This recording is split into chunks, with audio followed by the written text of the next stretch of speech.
शेतकऱ्यांच्या विरोधात वक्तव्य केल्याचं बघितलं होतं। काल तानाजी सावंतांनी शेतकऱ्यांना अवकाळीत राहा असं वक्तव्य केलं आहे। दडपशाहीचं वातावरण तिथे निर्मिती केली होती, कसं बघता यात?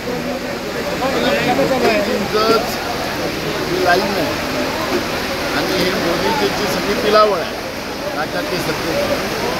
मोदीचीच आतंकवादी आणि नक्षलवादी आणि आंदोलनजीवी शेतकऱ्याला म्हणतात। या लोकांचं इतके चूर राहील, अन्नदात्याचा अवमान करणं याचा कोणी अधिकार दिलेला नाही। अन्नदात्यांचा अजून नागर यांना माहीतच नाही।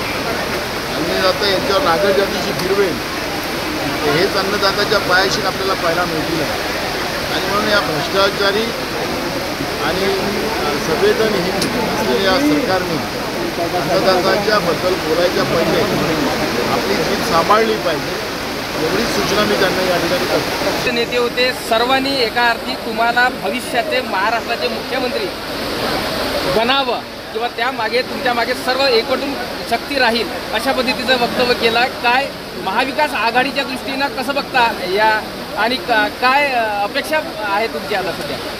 बघा, मी काँग्रेस पक्षाचा प्रमुख या नात्यानं माझी जबाबदारी आहे की महाविकास आघाडी सत्तेत आली पाहिजे आणि माझा तो प्रयत्न सुरू आहे।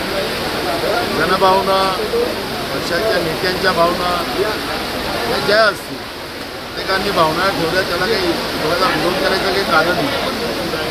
पण माझा प्रयत्न आहे की राज्यामध्ये मेजॉरिटीमध्ये महाविकास आघाडी सरकार आली पाहिजे, त्यासाठी आमचा प्रयत्न सुरू आहे। प्रतिभाताई धानोरकरांनी सुधीर मुनगंटीवारांना चित केलं अशी मुनगंटीवारांनी आज काँग्रेसवर आरोप लावला आहे। लाडकी बहीण योजनेवरून काँग्रेसची सत्ताचं भंग झालं, त्याच्यामुळे काँग्रेसवाले आता लाडक्या बहिणीवर बोलतात अशी टीका केली आहे। विरोध केलेला नाही,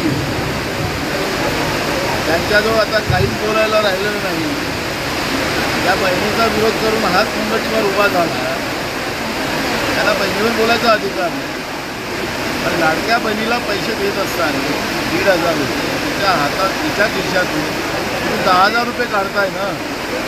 लाईटचे बिलं वाढवली, महागाई वाढवली, तिच्या मुलांच्या शिक्षणाच्या फी वाढवल्या, तिचे मुलं रोजगारी करून ठेवले, या सगळ्या गोष्टी बोला ना। लाडक्या बहिणीला नुसतं 1,500 रुपयांनी दिल्याने प्रश्न सुटणार नाही।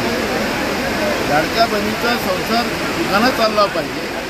तिने राब करून आपल्या मुलांना बाळांना शिकवलं, त्याच्या हाताला कामाच्याबद्दल का बोलत नाही?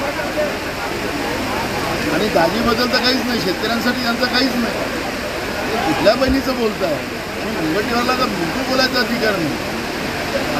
आमच्या आईच्या विरोधात उभा झाला, त्याला दणकून पाडलं ना। त्याच्या मतदारसंघात त्याचा जो विधानसभा आहे तिथेही चुकडा साफ झाला। त्यामुळे मुनगंटीवाराचं फार काही आता तुम्ही सिरियस घेऊ नका, उघडलेलं आहे।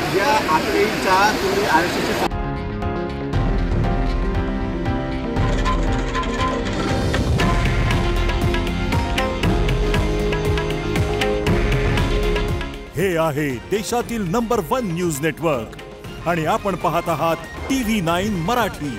काळजी तुमची, हित महाराष्ट्राचं।